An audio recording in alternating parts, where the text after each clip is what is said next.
guys, and welcome to another one of our YouTube videos. So today we are actually discussing hyperpigmentation. So I wanted to break it down a little bit, and I wanted to talk about what causes it, who's going to be more prone to it, and how to prevent it before going into treatment. Because sometimes I feel like we race into what's the solution for hyperpigmentation, but it will keep reoccurring unless we actually look at the root cause and stop that.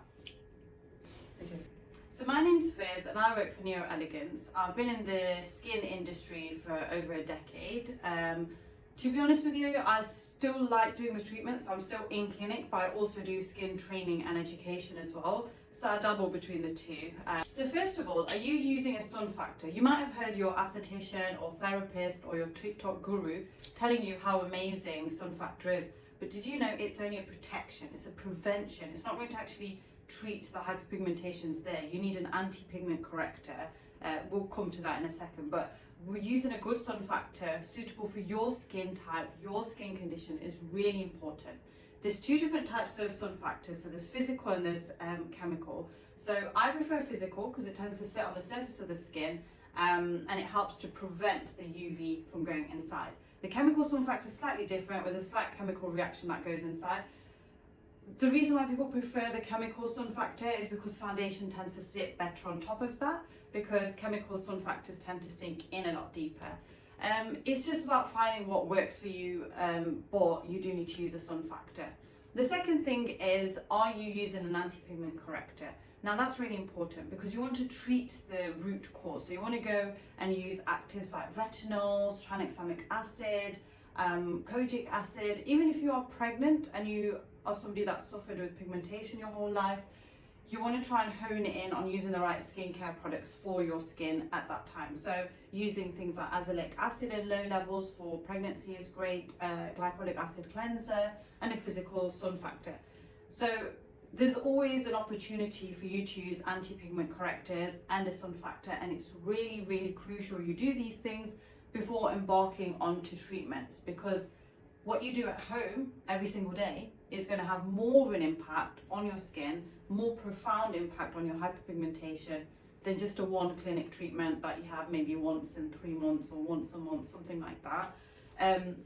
So that's what I wanted to discuss first of all, is to look at those two different things. So why do we get hyperpigmentation? So if you've looked at the Fitzpatrick scale, so what is that? It's basically all the different skin tones. So the lighter the Fitzpatrick, so Fitzpatrick 1, they're unlikely to tan, they're most probably going to burn, they're more prone to aging, which we can discuss in another video. As you go darker and higher up in the Fitzpatrick scale, you're more prone to hyperpigmentation. So you're looking at about Fitzpatrick 3 onwards. If you do go on holiday and you find that you do tan, that's great, but that is slight bit of damage within the skin. So what happens is your melanocytes become hyperactive, so they're within the stratum germinativum. So you're looking at your bottom layer of your epidermis. So they're right here where your stem cells are. So through mitosis, new stem cells are being produced, and everyone has the same amount of melanocytes. So whether you're Fitzpatrick 1, Fitzpatrick 5, Fitzpatrick 3, it doesn't matter. You all have the same amount of melanocytes. It's just going to be more hyperactive as you go darker in your skin tone. So I'm going to be quite, prone to hyperpigmentation myself, being an Asian skin type.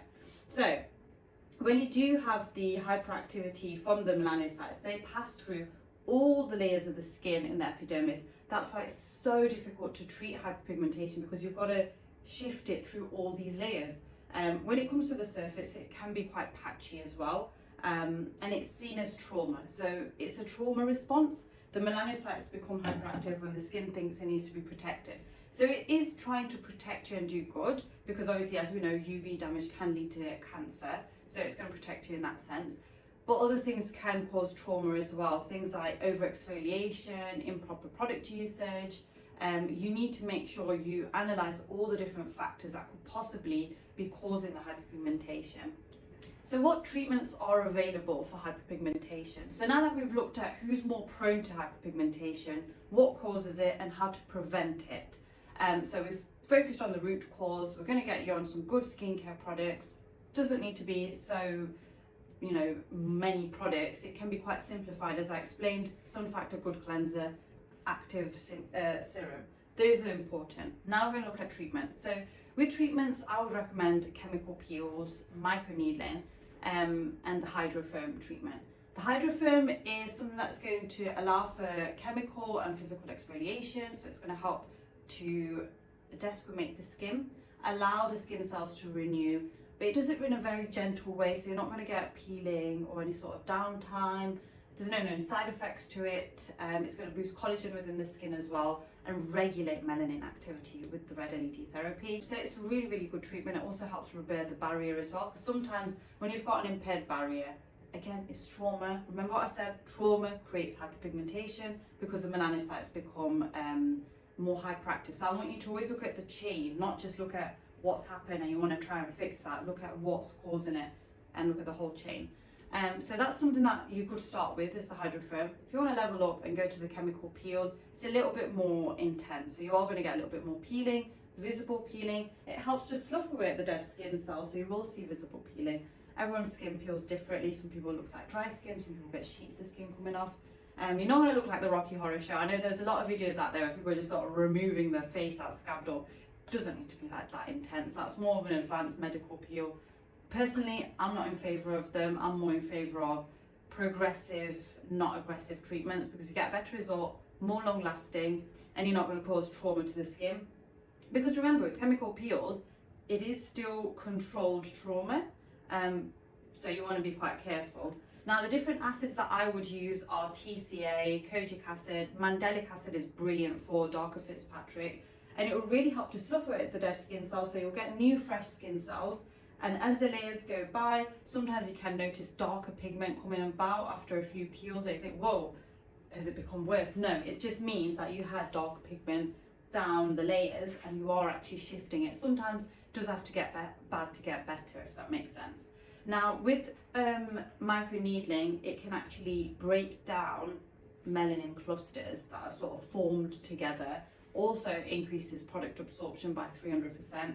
So you want to try and get actives into the skin after microneedling. You can also use red LED, as we know, that's known to regulate melanin activity, and it can help to calm the inflammation down. Remember, trauma, inflammation leads to hyperpigmentation. So you want to try and look at that chain again and look at treatments that are going to focus around that.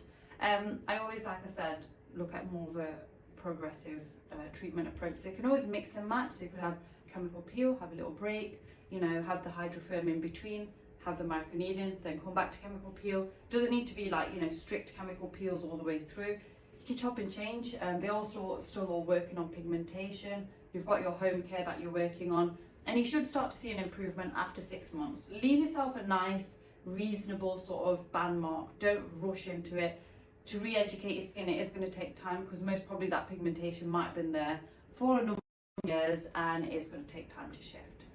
I did also want to touch on pregnancy, because obviously when you are pregnant, you are more prone to hyperpigmentation. Reason being is all over the place. So there is a melanin stimulating hormone that's secreted. So you will start to notice pigment suddenly appear.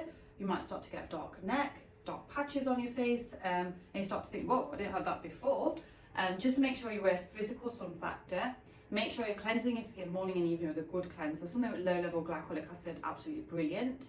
Our Radiance glycolic is perfect for pregnancy. And you want to try and use an antipigment corrector, something with low levels of azelaic acid. That's absolutely fine to use. Copper as well. You want to try and avoid using things like retinol, because that obviously does, all skincare goes into your bloodstream. We don't know how some of the ingredients will affect your baby. The ones that I'm recommending to you are safe to use during pregnancy, and it will help to hone in on the pigmentation issue. But something to remember during pregnancy is that pigment has come from within. So once you deliver the baby, 6 months after, you'll notice the skin go back to normal. That's if you use sun factor and you follow all the relevant aftercare that I've just given you to use at home. If you don't use sun factor, that pigment can stay. And when I say that pigment will stay, it's very hard to shift. Prevention is always better than cure in this situation. So yeah, make sure you do go through all of that. We do offer the Hydrofirm Facial with our Hydrofirm treatment at New Elegance. That one's really, really good because it helps to gently desquamate at dead skin cells. It is very gentle, allows for the antipigmentation serums to go inside the skin. So it's going to be quite healing, nourishing, and it's quite relaxing as well, because it is quite a stressful time for a lot of ladies. So yeah, make sure you use the right skincare. Sun factor is absolutely crucial. Make sure it's physical sun factor, not a chemical one. And just give yourself time and be patient, because like I said, after you've delivered, 6 months after, that pigmentation should shift. I know it's a little bit scary and daunting, but just bear with your skin. Thank you so much for watching, guys. Obviously do go to a trained esthetician.